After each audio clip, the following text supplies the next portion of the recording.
नमस्कार and welcome to our program. Pash की पंक्ति है, सबसे ख़तरनाक होता है सपनों का मर जाना।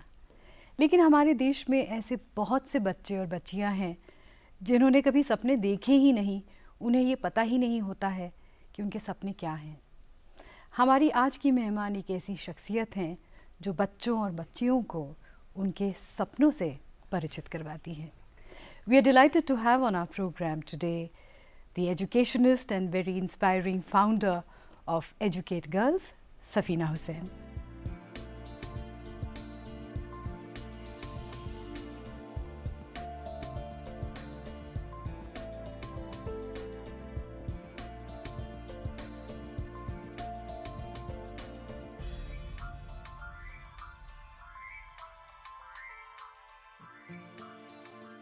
Welcome to the program, Safeena. Thank you so much, Jasleen.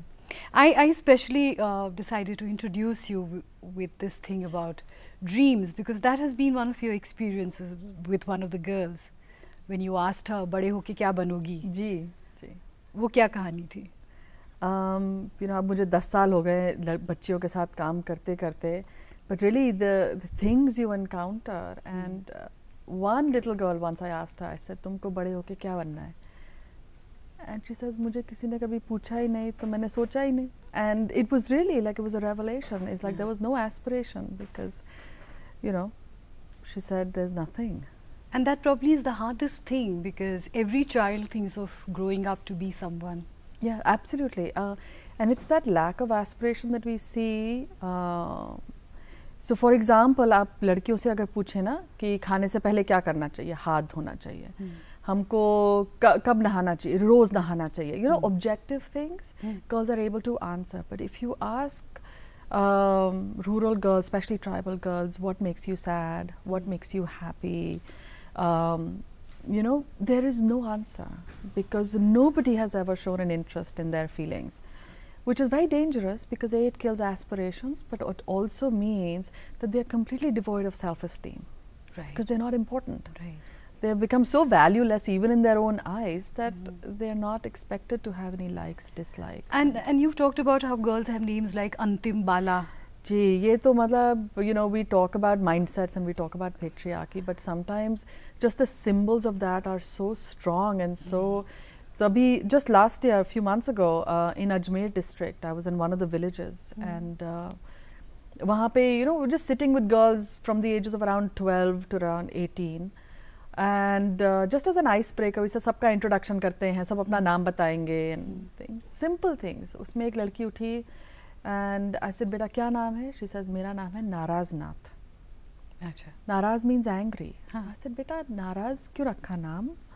तो she said जब मैं पैदा हुई तो घर में सभी इतना नाराज थे तो मेरी बेटी पैदा हुई है तो उसका नाम ही नाराज नाथ रख दिया. एक और बच्ची, उसका नाम, and it's I have come across this name many times, अंतिम बाला, क्योंकि आप चाहते थे कि भाई ये आखिरी लड़की हो जो घर में पैदा हो, कि इसके बाद लड़की ना पैदा हो, इसलिए आप उसका नाम ही अंतिम बाला. तो ये बच्चियाँ वो हैं जिनके पास सपने तो खैर है ही नहीं, लेकिन नाम का भी बोझ है. जी, नाम का बोझ है. मतलब society is telling you very clearly, we wanted a boy, you were not wanted. और एक लड़की का नाम था आ चुकी, really to signify कि आ चुकी है ये, तो अब इसका क्या करना, अब तो ये आ चुकी, क्योंकि what you were waiting for and what you were really hoping for was the son. And so I think in some way or form every girl knows that she was unwanted, she wasn't the choice, she is what they are saddled with. Yeah. I read somewhere about how when you went to Nainital with your father was asked this question about you being the only child and how the village women started crying. Yes, so actually it was near Mussoorie, and I was doing a village health project. Okay. So my father said कि मैं आता हूँ तुम्हारी मदद करूँगा, clinic तुम कहाँ पहाड़ों में खुद करोगी, तो ऐसे चलिए. तो वो सब काम चल रहा था and we said हम छोटा सा एक walk लेते हैं and we decided to take a walk through the village and सबसे मतलब नमस्ते नमस्ते कर लेंगे, मिल लेंगे. So then people started to gather and then they started asking my father questions कि कितने बच्चे हैं, क्या करते हो? तो he said एक बेटी है, यही है. So the women really literally started crying, saying भगवान ने क्या तुमको श्राप दिया है, अभी भी समय है, दूसरी शादी कर लो और मतलब कोशिश करो, मतलब we will pray for you. And they were beating their chests and crying that he did not have a male child. So he is very bindas. He just put his arms around me and he said, यही मेरा बेटा है, यही मेरी बेटी है. And we walked away. But I really felt, I said, what if I was a girl in that village and I'd been born there? Versus having a supportive father who said, you know, this is my son and this is my daughter. It was, I think, my first real awareness of privilege that we have. And your father did encourage you so much against, of course, you've also been brought up in a very parochial kind of a setting like most of us do in North India. He encouraged you to go abroad to study. Yeah, and it's a very interesting story because I got into a university in London and I was the first one, from my father's side, the first one in the family to have ever had the opportunity to go abroad and study. So on one hand, everybody was really happy, but then on the other hand, it costs money. And you know, even though I had like some scholarships and I had funding available, it still costs a lot of money. And I remember my father's best friend, and he was highly educated himself, IIT, IIMs, and you know, all of the rest of it. And he kind of looked over at my father, he said, Yusuf, are you sure? बेटी है, इतना पैसा खर्चा करेगा? ये तो चली जाएगी. No, मतलब फायदा क्या है? बेटी है. You know, he was almost making the case for my father, saying, do you really want to invest? Like, because it would be better. I mean, it would be a no-brainer if it was a boy. But really, so even though I was the first, and it was a sense of pride, there was also this whole other piece saying, kya fayda? So you really did luck out, didn't you? I did really luck out. And my father basically walked out of there and he said, don't listen to that man. And he said, you know what? I just lost a friend today. And he just sort of put it down to that. I can't be friends with this man now. But that is quite amazing to have a father who says that, because anybody else in that situation, and we are talking about India, not Bharat now, where they would probably agree with the friend and say, "Acha, theek hai, yahan Delhi mein ya India mein kahin padh lo." So do you think that is where the seeds were sown for this, or when you decided to go to LSE, you had other ideas? What did you want to do? You know, it's really strange. I think even when I was at LSE, I didn't have a vision of a future. You know, I was like also one of the young people who didn't really know. But I had a very clear vision of what I wasn't going to be. I just didn't know what I was going to grow into. But I said, you know, I don't want to be like a globe-trotting salesperson. Like, I just knew that was not going to be the life for me. And then I went from LSE, I got an opportunity. I went to Silicon Valley and I did a job there. But that also in 9 months, I was like, not me. It's not me. So I started volunteering. And that's when I realized that I really, like, money is not important, or nothing is important as long as I feel like every day when I go to work, it's adding value or using your intellect or using things to solve social problems. And I think that's when I felt like, oh my God, this is what I really want to do. So this also is interesting because, you know, this is how most kids are. They are not necessarily driven towards मैं बड़ा होके doctor बनना है और teacher बनना है. Most of us do try to just, you know, wade our way through whatever comes our way and then get pushed towards probably what we are meant to do, isn't it? Yeah, absolutely. Absolutely. And also, like, I think I'm also talking about like late 80s, early 90s, when there wasn't so much, you know, we were, our entire schooling was about training us for middle management. If you became a CA or you became an engineer or a doctor, and that's where it kind of, you know, now I see youngsters have a little bit more exposure and thinking, you know, in terms of avenues that they want to get into. Absolutely. So this was pretty radical, wasn't it? To go to LSE and then say, all right, I'm giving this up and I'm going to get involved. You got involved with child health. Child family. So yes, so I was, and it's really funny, even the Silicon Valley job I had was hilarious because it was in 1995, it was a startup that was making a 3D web browser. Even today we don't have a 3D web browser. So it was like complete Nala land. Yeah, but to be in Silicon Valley then was really the thing to do. It was the thing to do. And 9 months I was like, oh my God, I can't stand this. And so I started volunteering for 2 organizations. And again, I didn't know anybody in America. I had no network. So I looked up the yellow pages. You know, we used to get those big directories. Yeah. So I just opened them up and looked for nonprofits with international in their name. Okay. So it was as unstrategic as that. Because I said development, I don't want to do development work like Yeah. in Silicon Valley. There's nothing. So it was about, you know, looking at international work. So I ended up with Child Family Health International. I started as a volunteer and then they hired me, and then I ended up growing that organization from one program in Ecuador to 5 countries, 250 program partners. And so it was fabulous. I got So the what was the kind opportunity- of stuff you were doing? Yeah, so it was very similar to what I do now. Okay. It was really about working in rural and remote areas and bringing healthcare. Okay. And it's very, for a girl just, you know, straight out of Delhi and like not having any real exposure, I got to work in the Ecuadorian Amazon jungles, places where there are just 40 families, right? And then you walk another 2 days in the jungle and then you find another 40 families. Who's going to build you a hospital? Nobody. Who will even bring you a clinic? So it's very much how do you mobilize those own communities to help take ownership of their healthcare. So a lot of the things that I learned in my healthcare work with remote communities is what I eventually then brought to educate girls in terms of building the model. One of them, of course, is self-help with the... It's a self-help. Yeah. It's really about, you know, creating community agents of change from the same populations. What brought you to India after traveling all over the world in Yeah. South Africa and South America and all? Yeah. So it was really great, I think, to be able to spend my entire 20s and things to work in South America and Africa and everywhere. But even when I had left, I always knew that this was a temporary thing. I never wanted to be settling down in America and becoming, you know, an immigrant in that sense. So for me, coming back to India was always what was on the horizon. It's just that I wanted exposure. I wanted to learn, to really be able to explore and then come back home. So when you went through this experience of being in South America and Africa, did you finally feel that you were doing what you really wanted to do? Was this what you were meant for? In terms of? In terms of finding your calling, in a sense. So I think I had found my calling in Because terms of Silicon Valley, of course, yeah, was no. So the development sector was my calling. I Yeah. really felt like this is where I belong. This is where I feel excited about getting up every day and going to work. So that way, I kind of felt like this is it. There is no other avenue for me. This is my sector. But I think definitely for healthcare, I sort of fell into healthcare, but it wasn't my core competency. I'm not a doctor, and you know. And I worked a lot with doctors. It was very exciting, but it wasn't necessarily as tied to my own self.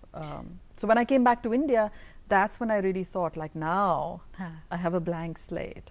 So what is it that, you know, I want to plant the seed for? So now when you have a blank slate or tabula rasa, how does education come into that? Yeah. I think for me, before education came the gender. Okay. You know, growing up as a girl in Delhi, and also having worked in a lot of places. See, जब आप बड़े हो रहे होते हैं और लोग बोलते हैं ना, अरे लड़कियां ये नहीं कर सकती, या ऐसे मत करो, या वैसे मत करो, या don't do this. It used to irritate me, but everybody said, बेटा ऐसा ही होता है. And you accept it because you think ऐसा ही होता है, सब कहते हैं ऐसा ही होता है, right? You don't challenge it as much. But it's only when I had moved away and then lived in South America and lived in Africa, and even in those places, itna nahi hota hai. You know, I realized that this is not normal, and this is not what, you know, we have to fight against this, because there are shades of, you know, gender inequities across the world. Right. However, they're not as acute as we see them here. Really? Really, honestly speaking. Matlab, especially I now, most of my perspective is working in the villages. You know, India has highest number of out of school girls anywhere in the world, highest number of child brides anywhere on the planet, highest number of women and girls in, you know, trafficked and other things. It is, and even like what we were talking about, putting the names and those kind of symbols, that level I have not seen, especially not in South America, and definitely, you know, not like in Ecuador or Mexico or other places. But one would imagine that you would see such things in Africa, because that is the kind of image we have of Yeah. these societies. Yeah, Africa definitely, and Africa Yeah. has a different shade to the problems, Right. because you have a lot more of the teenage pregnancy, a lot of AIDS and HIV, and with different kind of vulnerabilities. So definitely Africa, but I'm saying not in South America. I didn't see that level in South America. So when you came here, when you decided that gender issues were what you had to work on, why did you choose education and not something else? Because in my own journey as well, education played the biggest pivotal role. For you, it was very empowering to It be was educated. very empowering. It opened doors that otherwise would not have opened to me, you know. And because education was my pathway to being able to go and work anywhere and to be able to do anything, education is really the one of the most powerful ways towards empowerment and opportunity. And so for girls, I mean, the battles are so many. Yeah. Battles are humongous. But I felt like education was the tool to try and solve for them. And why did you choose Rajasthan of all places? Yeah. I actually didn't know anything. So I realized, I said, मुझे कुछ नहीं आता है, तब मैं पूछ के सबसे और देख के और research करके. So first and foremost, I landed up in Delhi and I went to MHRD. And I said, देखिए मैं बालिका शिक्षा पे काम करना चाहती हूँ, तो इंडिया तो बहुत बड़ा है, मैं where should I go? So they said, madam, ek minute rukiye. They went inside and they gave me this parchi, and it had a list of districts. So that time there was 647 districts in the country. And they said, these 26 are the most critical gender gap districts in education. So I said, very good. I looked at the list. 9 of the districts out of the 26 were in Rajasthan. Okay. So I said, "Ab ji, wahan ka introduction karwa dijiye." And then eventually went to the Rajasthan government and I said, this is what it looks like, you know. So I don't know anything, मुझे आता नहीं है काम, लेकिन आपके जो सबसे कठिन गांव हैं 50, जहाँ पे you're having the hardest time, you give me those 50 villages and I will try. So that's how it kind of started. So they gave me 50 villages in 2 of their toughest districts. And then I went to lots of NGOs and I said, आप थोड़ा काम सिखा दीजिए, community mobilization कैसे होगा, ground level पे क्या करना चाहिए. And then learned from the best practices in the sector. So basically, you just had a vague idea and a prayer maybe. Yeah. And you were not really equipped to do the kind of stuff you wanted to do. But we had a learning attitude and started with that. And then the 50 schools did well. So the government gave me 500 schools. They said, "Aap ye pura area le lijiye." Then from the 500 schools, they gave me one whole district. And then that became my unit of replication. So now, karte karte, now it's 10 years and we are this year in 14 districts, 12,000 villages, with a team of 11,500 community workers and 1,500 full-time staff. This year alone, we're working with close to 2 million children, boys and girls, across these geographies. But in the last 10 years, we have brought back 200,000 out-of-school girls, girls who had dropped out, or girls who had never been enrolled in school. So finding them and then bringing them back and connecting them to school. And these were very hard times, weren't they? If you walk into a village and Yeah. you say, "Ladkiyan school mein aao," you must have faced a lot of opposition. Yeah. Definitely. So many things. Like I remember the first when we started to do village meetings, and I'd be like, "Mahilaएं थोड़ा आगे आके बैठें." Then I'd encourage the women to speak. लेकिन अगर कोई औरत बोलेगी तो वो all the men would just get up and leave. कि इन औरतों की हिम्मत कैसे हुई हमारे सामने बोलने की. Okay. And slowly, like it's gotten a lot better now. It's not like that. But 10 years ago, it was shocking for me. That women were like in the veil down till here, but then also then the men sort of felt so insulted if they spoke in their presence. We would go door to door. So our basic work starts from going door to door to find every girl that's out of school. Right. उसमें भी लोग बोलते थे ये पागल कुत्ते फिर वापस आ गए, and people would slam doors in our faces. So that was a very difficult time. So what kept you going? I think क्योंकि हम how लोग can you not? ज़्यादातर छोटी सी बात हो तो हम बोलते हैं छोड़ो ये इसमें क्यों पढ़ना. Yeah. You're going to Rajasthan, बला की गर्मी है, ऊपर से दुनिया भर की गाली गलौज हो रही है, and what kept you going? I think what was really inspiring for me was the problems were there, but कितने लोग साथ में जुड़ते गए, you know, इतने लोग साथ में जुड़ते गए. I just told you, 11,500 जो community workers हैं, हम उनको टीम बालिका बुलाते हैं. There are champions on the ground for girls' education. All 11,500 are unpaid volunteers. Unpaid. कोई पैसा नहीं लेता, सब मतलब बालिका शिक्षा के लिए आपके साथ जुड़ रहे हैं because they want to bring about a change in their villages. How inspiring is that, right? Very so how can you inspiring. back away? Because and as जैसे जैसे लोग जुड़ते गए, we kind of felt like this is what's needed. So we have to keep pushing and we have to keep going. So do you remember your first breakthrough? वो कैसा था? My first breakthrough. हाँ. So, you know, in the early days, my big, and I knew this like deep inside, but we had no evidence. So everybody used to say कि आपके लिए कोई काम नहीं करेगा अगर आप पैसे नहीं देते हो. हमारे पास पैसे कभी इतने होते ही नहीं थे. Right? इतने दूर दराज गांव में हम लोग काम करते हैं कि कौन कोई आता नहीं है, देखता नहीं है. So it was very hard to fundraise. So I said, you know, if we keep paying, then this will never grow to the level that we needed to grow because the problem is very, very huge. So we did an experiment. I got a little pool. I won some award from the World Bank. उसमें थोड़ा पैसा आया. तो इसे एक जगह पे हमने 1500 रुपए दिए काम करने के लिए. लड़कियों को ढूंढना, उनका enrollment करवाना, teaching करना ये वो. In one area we paid 500 rupees. And in another area we said we'll spend the money but we will make the trainings really fun. We will give them a t-shirt, non-financial incentives. We'll brand the whole thing. And then we will measure results. And you won't believe it.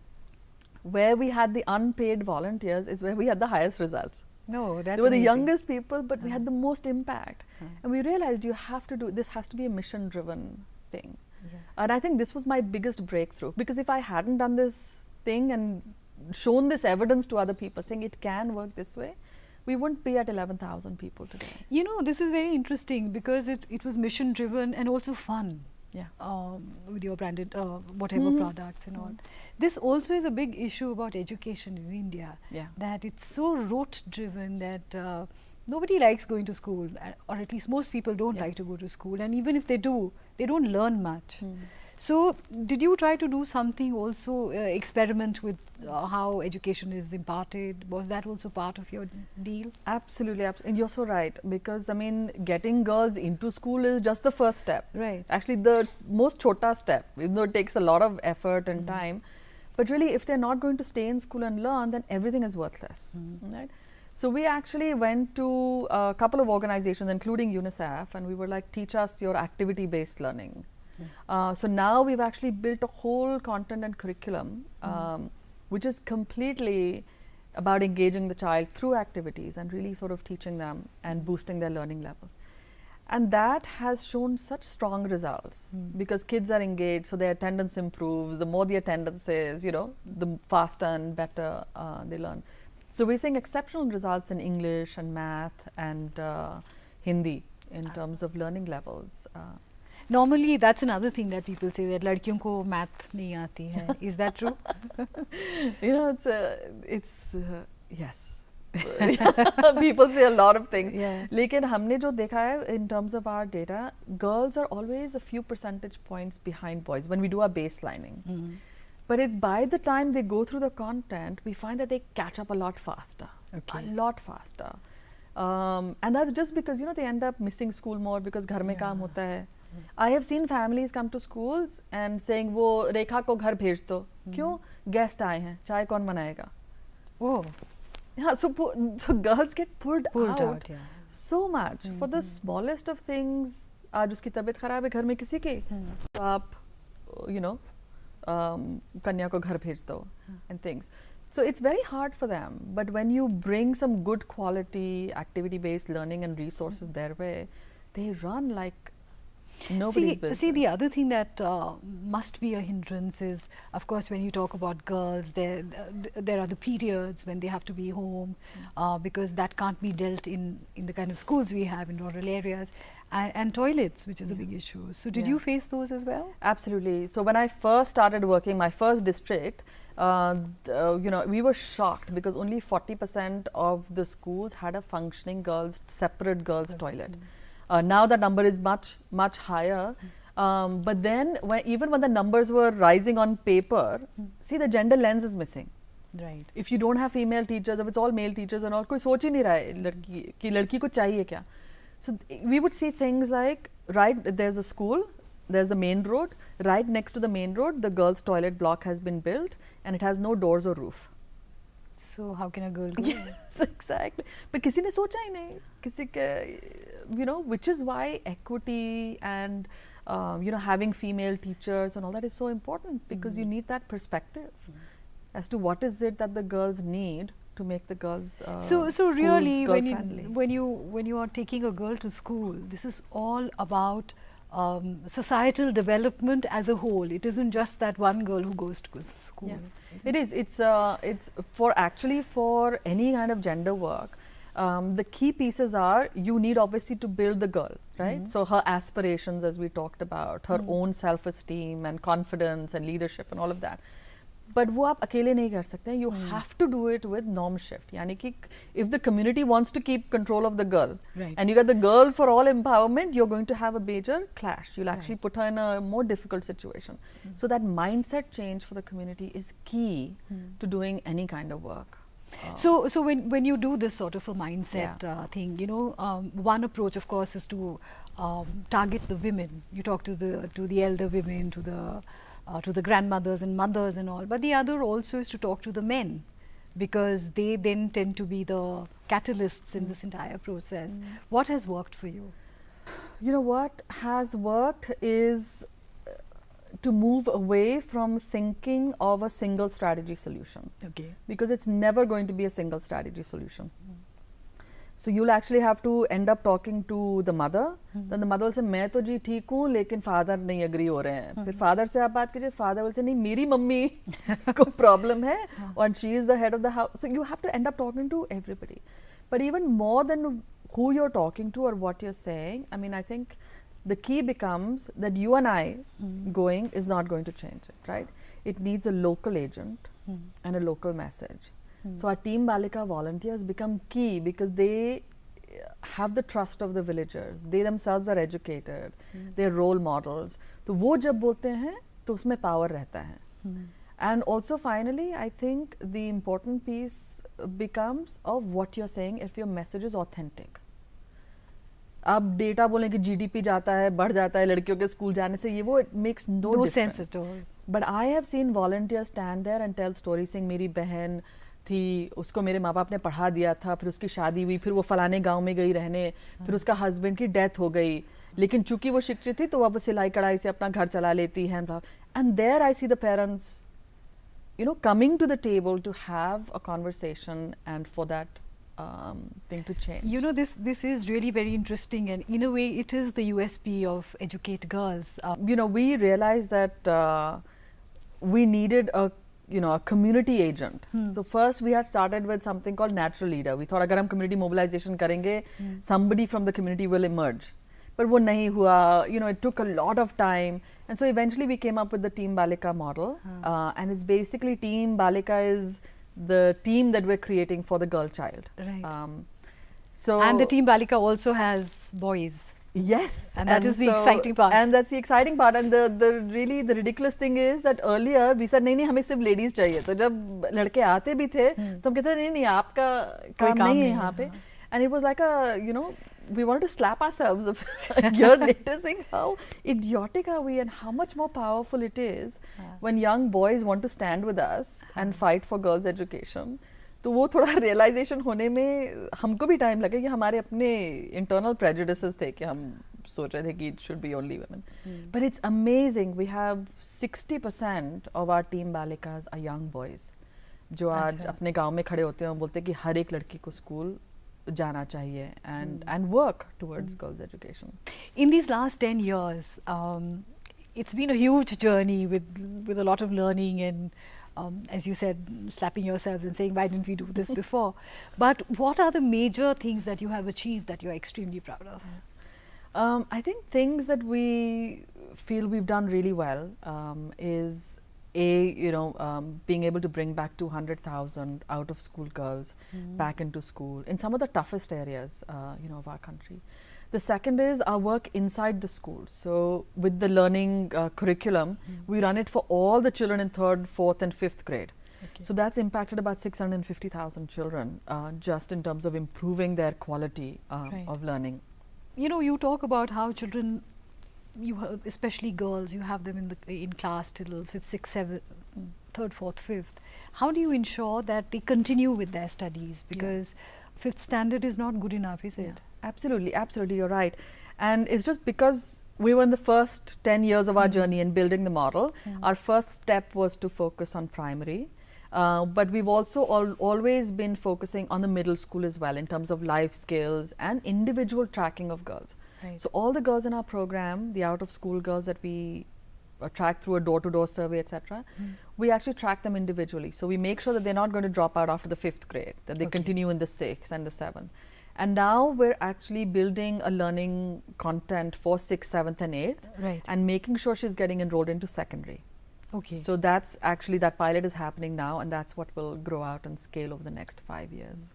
You know, in India, the government talks about Skill India as acquiring skills for any kind of profession. Is that also part of your curriculum? Are you also trying to teach them to be self-sufficient in that sense?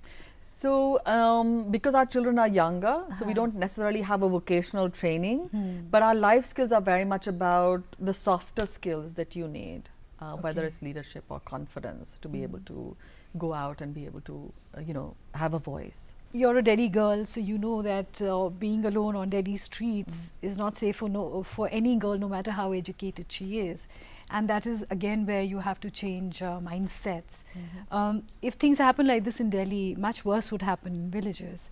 So how do you address that sort of an issue? And that's such an important point. Yeah. So actually, and as the girls get older, these factors come into play much more, right? Yeah. Much more.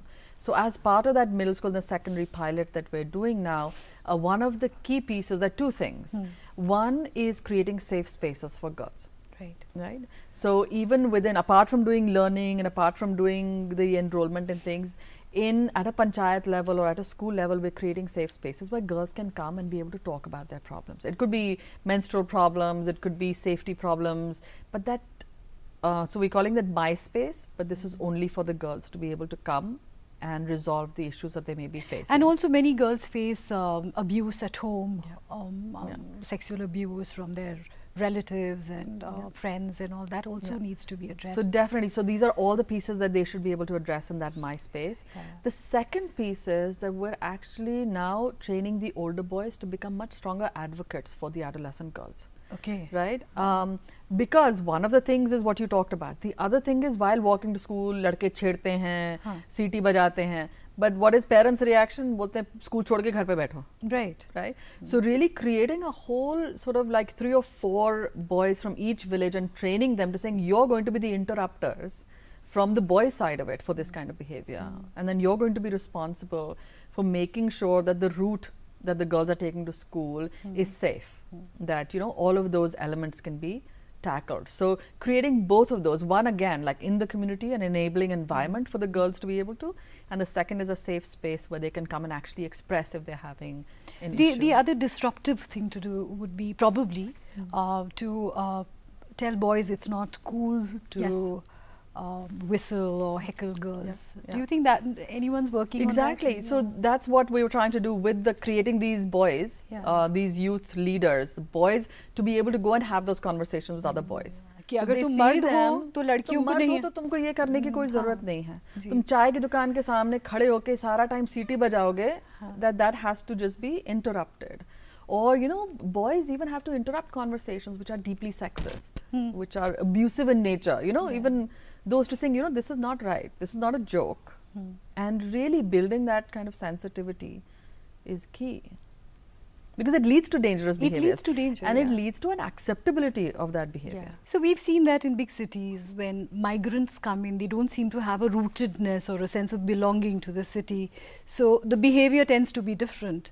But you're talking about boys and young men who belong to those villages or to those districts. When they behave in a particular manner, it is kind of reflecting on the families or, this is where they belong, isn't it?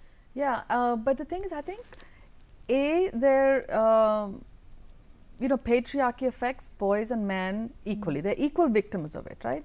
There are sort of a set format for masculinity that Right. they're also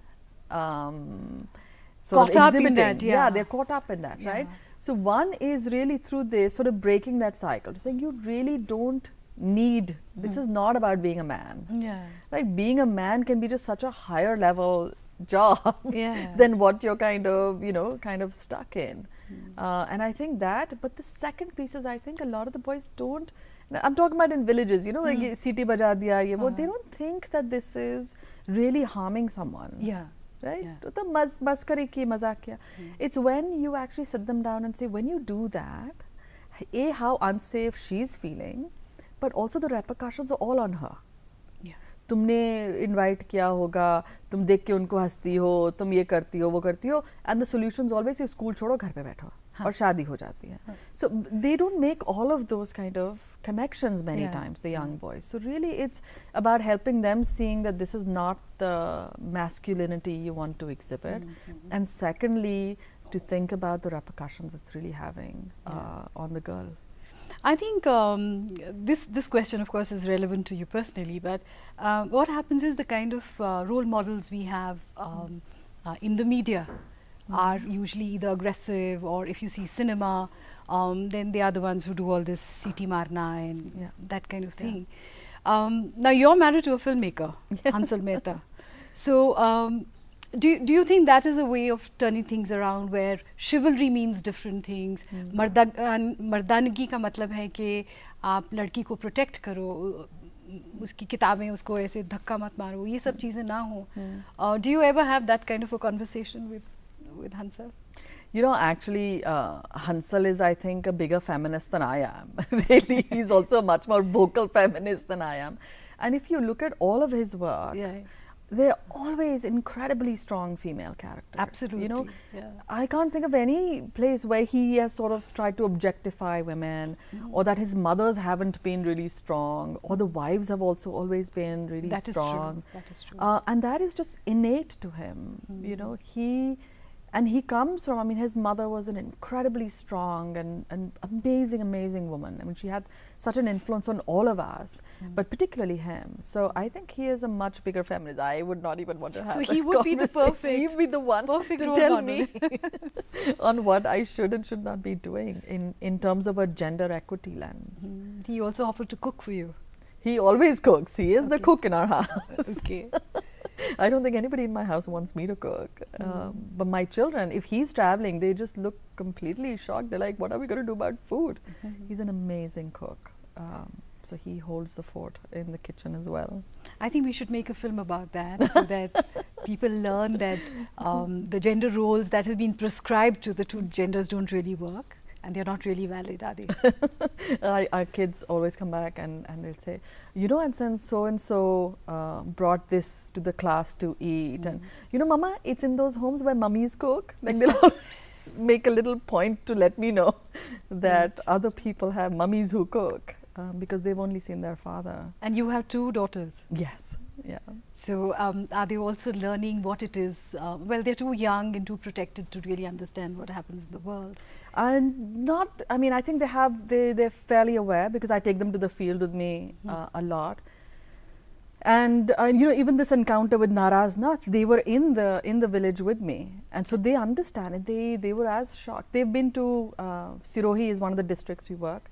I've taken them into the classrooms, and the headmaster said, "Jin ladkiyon ki shaadi hogi, wo haath upar kare." This is class 1. Class 1? In class 1, and about 5 to 7 girls raised their hands, and my daughters have seen this, like with their own eyes. That class 1 would be hardly 5 or 6. 6 years old. So you see, so marriage happens, and then the gona happens when they hit puberty, but child marriage is a huge impediment to girls' education. The data I read, it was in the papers a few years ago, that said for Rajasthan, 68% of the girls are child brides, 15% below the age of 10.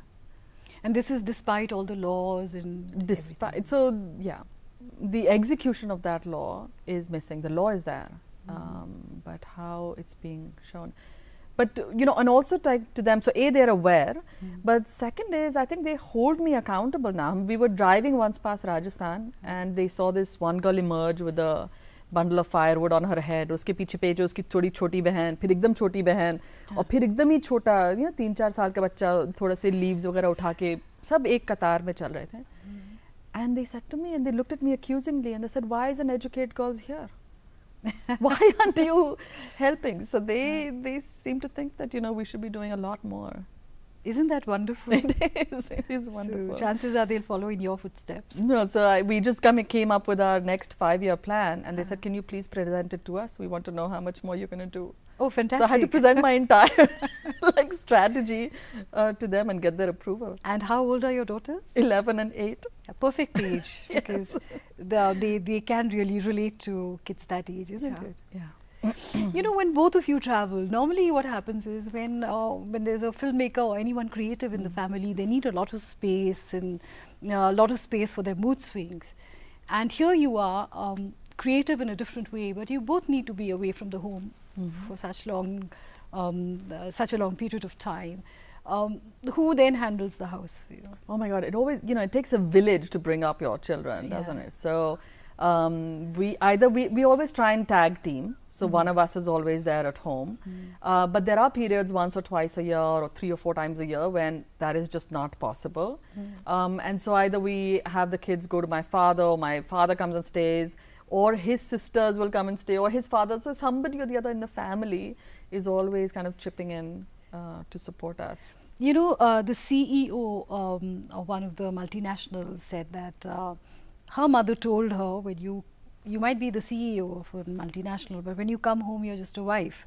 So you can just remove that cap and ghar aake ghar ka kaam karo.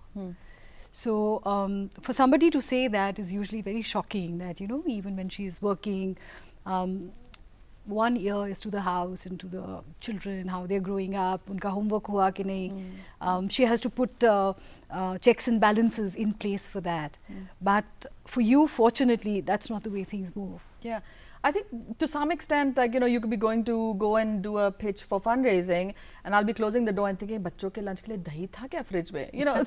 That is some of it that you're always doing as a mother. Yeah. I don't think. Yeah, but not out of a sense of guilt. But not out of a sense of guilt. And I also know that if I didn't think about it, it would be okay.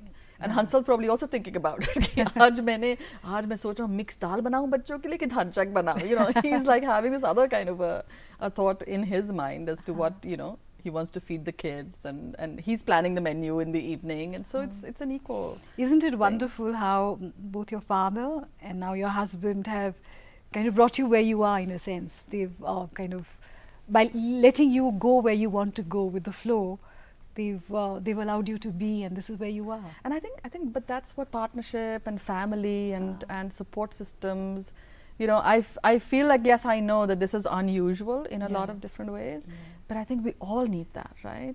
We all need that. We all need that. And we all need to be that support for somebody else equally.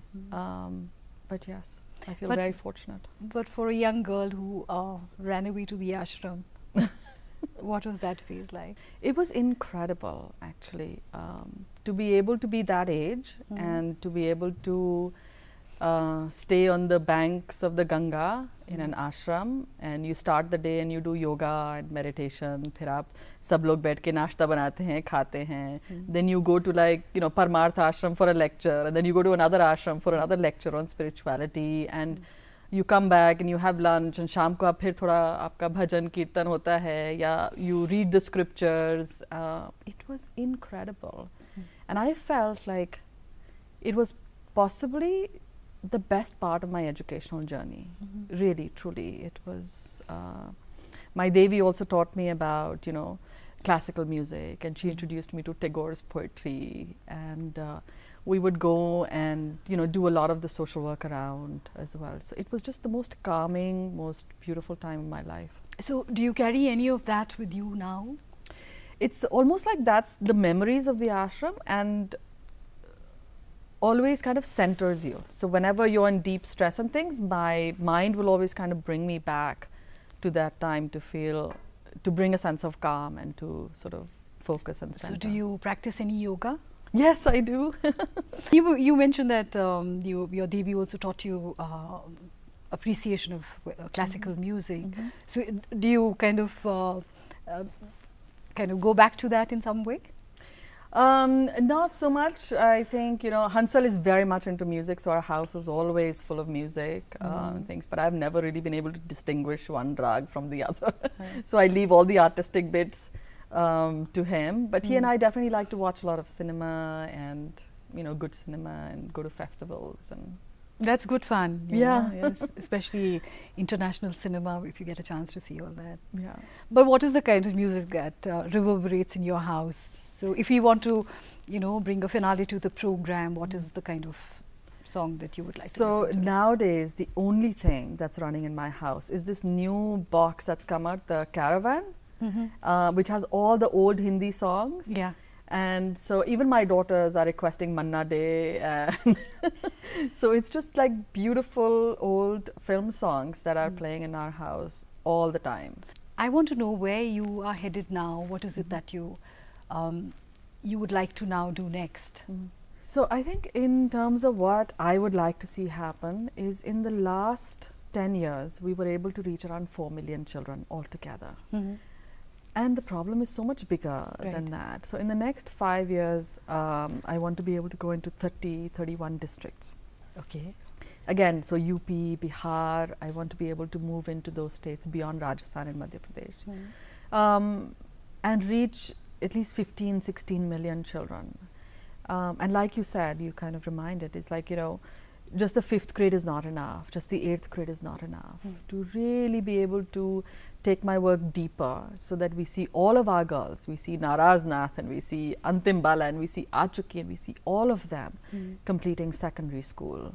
Because that's when the big gains really start to kick in for girls.